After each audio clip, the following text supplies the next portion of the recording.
At first look, Chef Michael Shafer might seem intimidating, standing over 6 feet tall, hair pulled back in a ponytail, and a New York attitude. But he is a man of dignity, passionate about his food and giving back to his community. I think the one thing that my mother taught me was to give back. Even though we didn't have a lot, whenever she did, she always gave back, whether it was to a local organization or something. Anytime there was something important, she would give, $5 or something like that.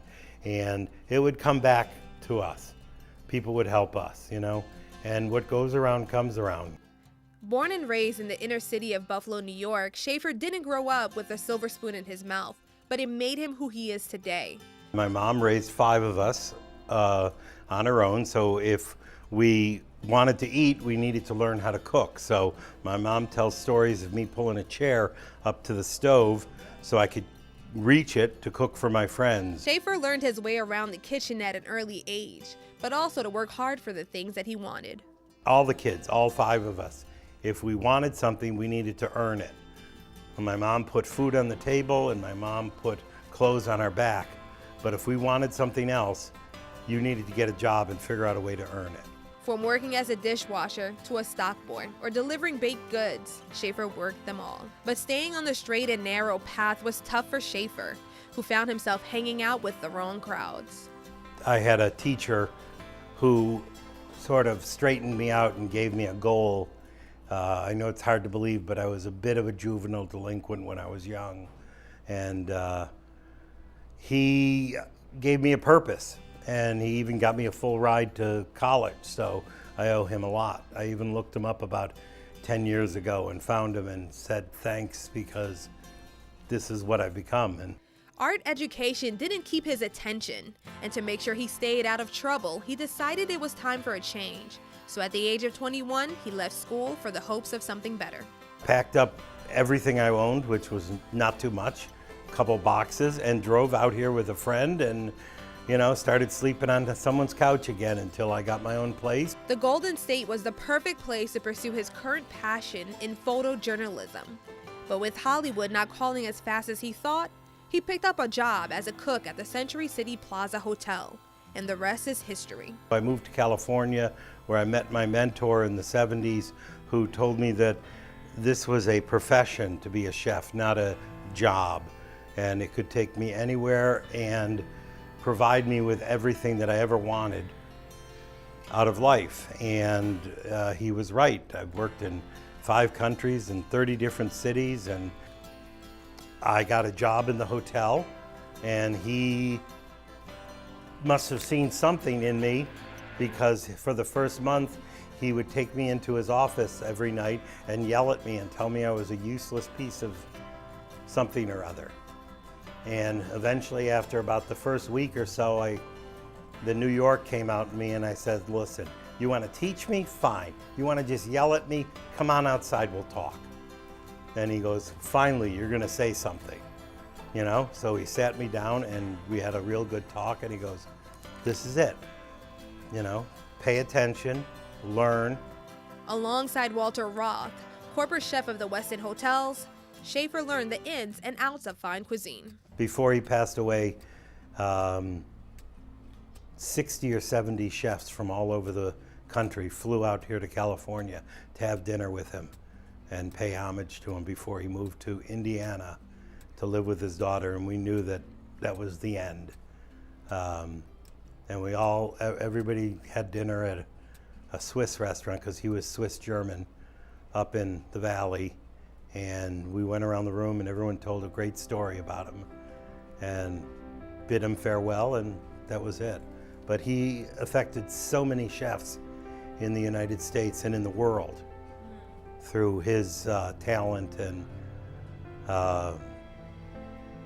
his business sense. It was during his 3-year culinary apprentice he realized being a chef was his passion and the career he wanted to take to new heights. Once I saw the scope and the magnitude of hotels and doing a party for 3,000 people and the glamour of setting up these grand buffets and orchestrating a meal that was a theater presentation almost, not just, you know, here's your bowl of soup, because that's the kind of place I was working in New York, you know, coffee shops and stuff like that. Just some of the parties we did were just amazing. We cooked, I was able to cook for 3 different presidents. Ronald Reagan called the Century Plaza his Western White House.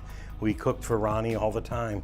I used to have to make raspberry jello in Waterford crystal glasses with blueberries floating in it, because that's what he liked. After I was finished with my apprenticeship, I had some friends in the industry and I said I'd like to go to Europe and find me a job in Europe. And they did. They found me a job in Vienna, Austria. I was what's called chef de partie saucier for the opera season at the Hotel Bristol. I didn't speak any German. I moved there, I was 25, I think, 24, 25. I moved to Europe all by myself, didn't speak the language, and all of a sudden was in a kitchen where I was in charge of the sauce station and had to learn German real fast and also prove myself, because here's an American in an Austrian kitchen, and if you're tested, okay, and it's a very locker room mentality, and if you don't pass the test, you will be pushed by the wayside, and I would have been out of there in a week. I would have been out of there in less than a week if I didn't prove myself. And just like his mentor said, this career could take him anywhere he wanted in the world, and Shafer was ready for the ride. I ran the station for the whole opera season, and then when the season was over, the director of that hotel got me a job working in the Austrian Alps at a winter resort called the Kaiserhof Hotel. So I worked the winter season there, and by then my German was good enough where I could apply for jobs. So I applied for a job back in Vienna for the grand ball season at a 50-room palace where they had all the grand balls in their huge ballrooms. And I worked there for the grand ballroom season, then met some friends, and ended up opening a Caribbean bar with them called Bunu Nunus. And we had tropical drinks, and it was fun because I could use my art talent because I designed a new menu. And this is an art in itself. So, because when you put a plate down, people eat with their eyes first. Then they eat with their nose, then they finally taste it. So, you have to be the presentation. So I'm still using my art. Plus I designed the restaurant and everything like that. So I'm constantly using my art it's just a different form. At age 26, Shafer's career took off, and he began getting a real taste of what being a chef was truly about. And through his various employments, his palate grew, and so did his book of recipes. I called another friend, and he got me a job up in Norway, working for Scandinavian Airlines, where they wanted me to internationalize their kitchen. I was 25, 26, and I was doing California cuisine out there. Tacos and burritos and, tostadas and nouvelle cuisine, the French style of nouvelle cuisine in the fine dining room, and Southern cooking. An executive sous chef position at the Century Plaza brought him back to the United States, and it wasn't long before he met his better half and also started his roots here in the South Bay. We would always joke that when we would walk by a travel agency and they had a picture of this castle in Banff, Canada, they said that would be a really nice place to go on a special, that special trip, just as a joke. And she came back from a business trip, and I had a poster hanging in our house, and I go, "You want to go to Banff?" And I gave her a ring. And she cried for 2 days, and then I had to hit her 3 times. No, I'm only joking. But we got married. We got married at the hotel that I was the chef at, And I went into the kitchen in the morning, cooked all the food, went and put a suit on, got married, went back in the kitchen, made sure everything was in the oven, and enjoyed the party. And together they had 3 boys, Spencer, Max, and then Noah. Chef runs a tight ship at work and an even tighter one at home. You have to be a leader at home and you have to be a leader here. You know, you have to be, everyone calls me, you know, the old man. We even called my chef the old man, okay?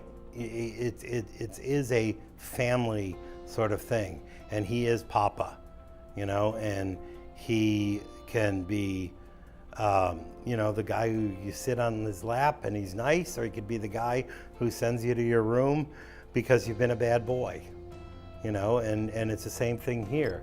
I have, most of my employees have been with me over 15 years.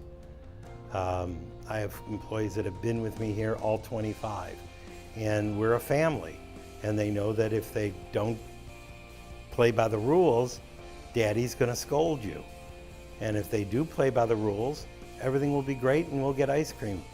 Shafer's father wasn't around much growing up, but he made sure to be there for his own children. Both Nancy and I both come from broken homes. So we both know there's a couple rules. In front of me and for life, you will always love each other. You can kill each other outside of my house, but in my house, you love each other. And we're family, and there's nothing you can do about that. That's for life. And he has his mother to thank for where he is today. It bugs me because he never understood what I became without him. And all I wanted him ever to do was just say, damn, pretty good, kid. In touch with each other throughout the years and stuff like that, but it was always very cold and distant. Family has always been very important to him, which is why he decided to move his mother from the East Coast closer to him. Well, she's 96, and living alone in Buffalo with the winters and everything like that, it just got to be too much. In our old house, there were too many stairs, and she slipped and fell, and we had to put her in a home. And the home that we had her in, I just hated. And my one sister and I were flying back and forth every couple months to help her out with this or that or the other. And it just got to be too hectic, where we said, we got to bring her out here. So she didn't want to come, of course, and it was really a tough move. But now she's in a wonderful home up in Woodland Hills, 1.5 miles from my other sister, who's a nurse practitioner and her advocate.